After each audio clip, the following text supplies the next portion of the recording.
Everyone, this is professor MH और आज हम लोग देखेंगे जो लास्ट टाइम हम लोग ने किया था net income approach capital structure theory, उसका प्रैक्टिकल क्वेश्चन।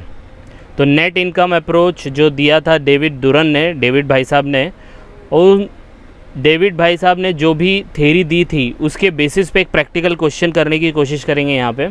तो क्वेश्चन है कुछ इस तरीके से, a company has earning of 5 lakh rupees, comma इधर गलत आ गया, 5 लाख रुपए का अर्निंग है। The company structure of the company has debt and equity in which debt of rupees, it is not debt, it is debt. मतलब ये वाला डेट कितना है, 8 लाख रुपया है, इज़ बोरोड एट 10% पे बोरो किया है। The cost of equity capital is currently 12.5%। Cost of equity कितना दिया है, वो है 12.5%। तो देखो ऑलरेडी हम लोग को कॉस्ट ऑफ डेट भी मिल गया 10% और कॉस्ट ऑफ इक्विटी भी मिल गया 12.5%। Calculate the value of the firm and overall cost of capital by ignoring tax and take the market value debt at par. तो ऑलरेडी आपको पता है कि जो नेट इनकम अप्रोच है जो डेविड भाई साहब ने दिया है उसमें हम लोग कॉर्पोरेट टैक्स को लेते भी नहीं हैं। अब हमारे पास यहाँ पे 3 चीज़ हैं, एक ये अर्निंग दिया है 5 लाख रुपया, एक ये डेट दिया है 8 लाख रुपया और 2% दिया है 10% और 12.5%। इसी को देख के पूरा क्वेश्चन सॉल्व करना है, ठीक है। अब आपको मैं बता दूं, हम लोग को वैल्यू ऑफ द फर्म और ये सब निकालना है।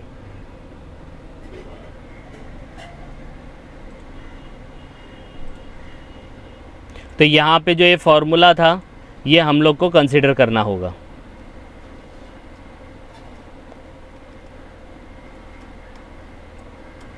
ये वाले फॉर्मूले, राइट, ये हम लोग ने लास्ट वीडियो में देखा था। तो इसी को ध्यान में रखते हुए कि भाई उसका वैल्यू ऑफ द फर्म कितना है और उसका ओवरऑल कॉस्ट ऑफ कैपिटल कितना है वो हम लोग करेंगे। तो ये वाला क्वेश्चन था, ठीक है।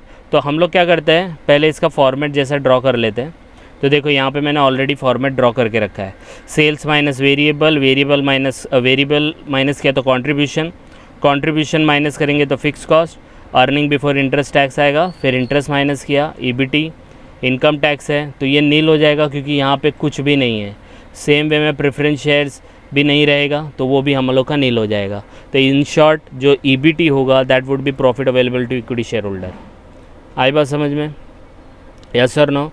फिर नीचे कुछ कैलकुलेशन मैंने दिया है वो हम लोग देख लेंगे कैसे करना है। तो सबसे पहले हमारे पास जो क्वेश्चन है, क्वेश्चन में देखो एक अर्निंग दिया है 5 लाख रुपया। तो ये अर्निंग को 5 लाख को हम लोग स्टार्ट करेंगे। तो earning it is not your sale, तो सेल्स हो गया 0, ये भी 0, ये भी 0, ये भी 0। अर्निंग देखो नाम आ गया कि नहीं आ गया, earning before interest and tax, को कुछ नहीं बोला है तो इट इज़ EBIT। तो I will write 5 lakh over here. तो आपकी जो अर्निंग होगी वो होगी 5 लाख, ठीक है। अब देखो नेक्स्ट क्या बोला है, लेस इंटरेस्ट ऑन लोन। तो इंटरेस्ट ऑन लोन कितना है, तो हम लोग ने लोन कितना लिया था, तो बोरोड किया था देखो 10% से 8 लाख। तो 8 लाख का 10% कितना होता है, 8 लाख इंटू 10 डिवाइड बाय 100, 80,000 आएगा, है ना।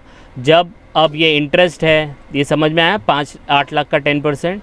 अब ये 5 लाख में से 80,000 अगर आप माइनस करेंगे तो 4,20,000 आएगा, ठीक है। और जैसे ही 4,20,000 आएगा, ये कुछ भी नहीं है, डायरेक्टली आपका जो अमाउंट होएगा 4,20,000, ये आपका profit available to equity share holder हो जाएगा। आई बात समझ में, यस और नो। तो ये पूरा ढांचा अपना बन गया है। अब क्या निकालने कहा था, वैल्यू ऑफ द फर्म, और वैल्यू ऑफ द फर्म का फॉर्मूला क्या है, वैल्यू ऑफ द फर्म का फॉर्मूला है market value of equity plus market value of debt. Value of the firm का फॉर्मूला क्या है, market value of equity plus market value of debt. तो market value of equity देख लेते हैं। तो मार्केट वैल्यू ऑफ इक्विटी देखो यहाँ पे लिखा है is equal to profit available to equity share holder और EBT divide by cost of equity. तो कॉस्ट ऑफ इक्विटी 12.5% दिया है और profit available to equity share holder दिया है ना 4,20,000, इसको डिवाइड कर देंगे, आंसर आ जाएगा। तो कैसे करेंगे, 4,20,000 डिवाइड बाय कितना है, 12.5% है ना कॉस्ट ऑफ इक्विटी, 12.5%। तो 12.5% लिखने का, एंटर। तो आप ये कैलकुलेटर पे करेंगे, जैसा यहाँ पे बताया गया है वैसे ही करना है। 4,20,000 डिवाइड बाय 12.5% का साइन दबाना है कैलकुलेटर पे भी, तभी आपको अमाउंट आएगा। सिर्फ 12.5 डिवाइड 12.5 प्रेस करेंगे तो आंसर नहीं आएगा। तो वैल्यू ऑफ इक्विटी आ गया। वैसे मार्केट वैल्यू ऑफ डेट देखेंगे तो मार्केट वैल्यू का डेट का फॉर्मूला था interest divide by cost of debt. तो इंटरेस्ट कितना आया था 80,000 बराबर है, और कॉस्ट ऑफ डेट देखो दिया है 10%, तो यहाँ पे लिखेंगे 80,000 डिवाइड बाय 10%, 8 लाख। तो मार्केट वैल्यू ऑफ डेट आया 8 लाख। आई बात समझ में? यस और नो? सिंपल है, कोई डाउट है इसमें? एकदम ऐसे ही फॉर्मेट आपको एग्ज़ाम में भी बनाना है और उसको सॉल्व करना है। अब वैल्यू ऑफ द फर्म आपको पता है is equal to E plus D. तो ई ऑलरेडी है अपने पास 33,60,000 प्लस 8 लाख, तो अमाउंट आएगा 41,60,000। तो वैल्यू ऑफ द फर्म आपकी आ गई 41,60,000। तो एक आंसर तो मिल गया, यही आपको निकालना था यहाँ वैल्यू ऑफ द फर्म। आई बात समझ में? ठीक है, तो 41,60,000। अब ओवरऑल कॉस्ट ऑफ कैपिटल निकालना है, तो ओवरऑल कॉस्ट ऑफ कैपिटल का फॉर्मूला देख लेते हैं। तो ओवरऑल कॉस्ट ऑफ कैपिटल का फॉर्मूला है E divide by V plus D divide by V into K D, ये सब दिया है। तो देखो यहाँ पे मैंने लिखा है वही same formula, E divide by V plus into के cost of capital cost of equity plus D divide by V into cost of debt. Same way में यहाँ पे रखेंगे इसको। तो यहाँ पे देखो हम लोग को कैलकुलेटर, यहाँ पे कंप्यूटर है तो हम लोग डायरेक्ट ले लेते हैं, आपको वहाँ पे लिखना होगा। तो कैसे लिखना है? ई कितना आया? तो 33,60,000 ठीक है, divide by value of the firm कितना है 41,60,000। तो 41,60,000 इंटू कितना आएगा, कॉस्ट ऑफ इक्विटी कितना है 12.5%, तो 12.5% कितना आया 0 पॉइंट समथिंग आया। तो जितना आया 2 डिजिट तक ले लेने का। तो इसको राउंड फिगर अगर आप करोगे तो 0.10 आएगा। आई बात समझ में? ठीक है, तो ये तो हो गया कॉस्ट ऑफ, एक पार्ट हो गया। ठीक है, अब प्लस करेंगे d डिवाइड बाय v। ठीक है, d डिवाइड बाय v करेंगे तो d डिवाइड बाय v कैसे होएगा? तो d कितना आया था 8 लाख डिवाइड बाय v कितना था 41,60,000 इंटू 12.5%, सॉरी 10%।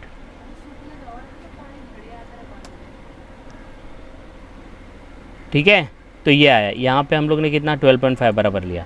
तो ये आ गया आपका, इसको भी राउंड फिगर कर देंगे। ओके, तो आपका आया 0.02। तो टोटल कितना हो गया, इसको ऐड कर लेने का अब।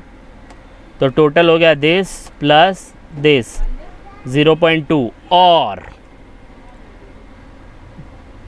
इसको इनटू 100 कर देने का, क्योंकि परसेंटेज है। तो 12% समथिंग कुछ आएगा, 12.02। That is your WACC।